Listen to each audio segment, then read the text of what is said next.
फतेहपुर। उम्मीद करता हूँ कि आप सब बेहतर होंगे।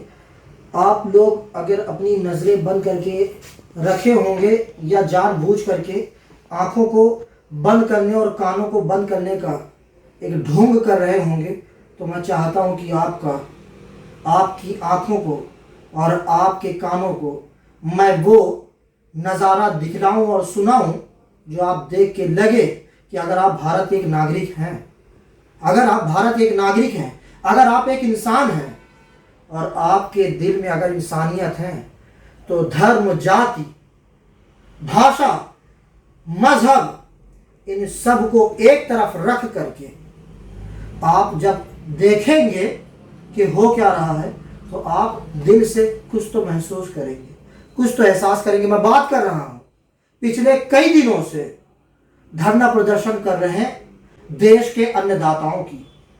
बहुत सी खबर आप लगातार टीवी चैनलों में देख रहे होंगे और बहुत से टीवी चैनलों ने यह खबरों को दबा दिया।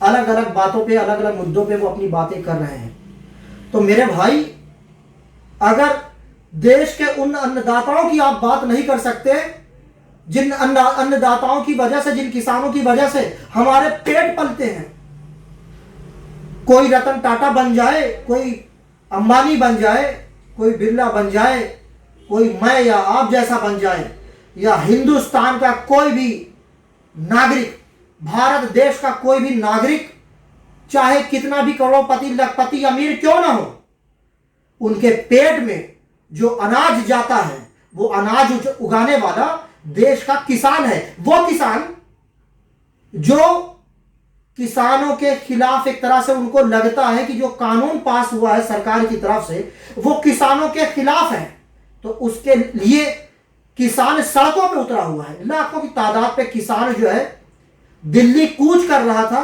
बताइए, नवंबर का ये महीना, ठंड का ये मौसम, और पुलिस के जवान उन पर पानी के फव्वारे मार रहे हैं। ठंड में एक तरफ हम लोग जहां पे स्वेटर पहन रहे हैं, गर्म कपड़े पहन के घर से बाहर निकल रहे हैं, जैकेट पहन के घर से बाहर निकल रहे हैं भाई साहब, और बहुत से ऐसे लोग हैं जो घरों के अंदर लहाफों में, रजाइयों में, गद्दों में छुप छुप करके लेटे हैं। ऐसी ठंड है, और वैसी ठंड में भाई साहब आप किसानों पर पानियों की बौछार कर रहे हैं।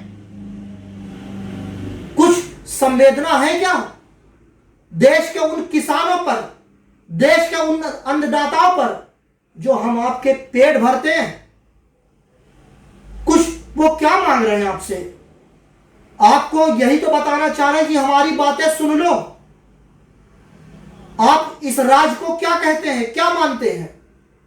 देश का किसान ऐसी ठंड कोहरे में दिल्ली कूच कर रहा है अपनी बात पहुंचाने के लिए, तो आप उनको रोकने के लिए आंसू बम छोड़ेंगे, पानी की बौछार करेंगे उनको, वो भी ठंड के मौसम में जहां पे हम आप घर से बाहर नहीं निकलते हैं।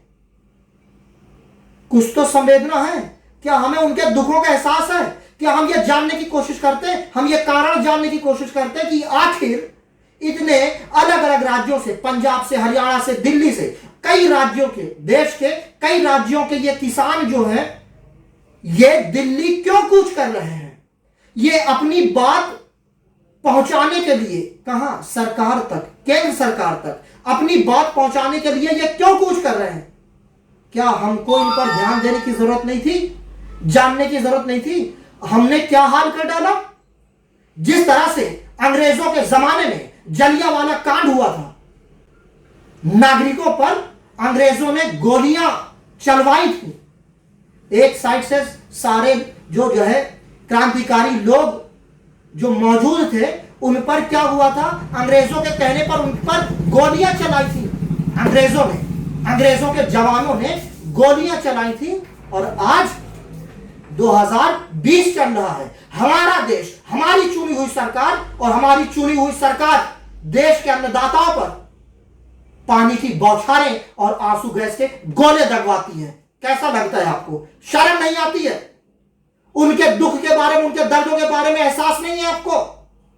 क्या कहते हैं इसके बारे में, क्या सोचते हैं? अपनी राय इस वीडियो के कमेंट बॉक्स में जरूर करिएगा। आखिर मैं जानूं तो समझूं कि आपकी नजर में जाति, धर्म, भाषा, ये भेष, ये हिंदू, मुस्लिम, सिख, ईसाई, इन सब चीजों के अलावा भी हमारे आपके पेट पालने वाले अन्नदाताओं के बारे में क्या राय है आपकी? आज के लिए बस इतना ही। जय हिंद, जय भारत।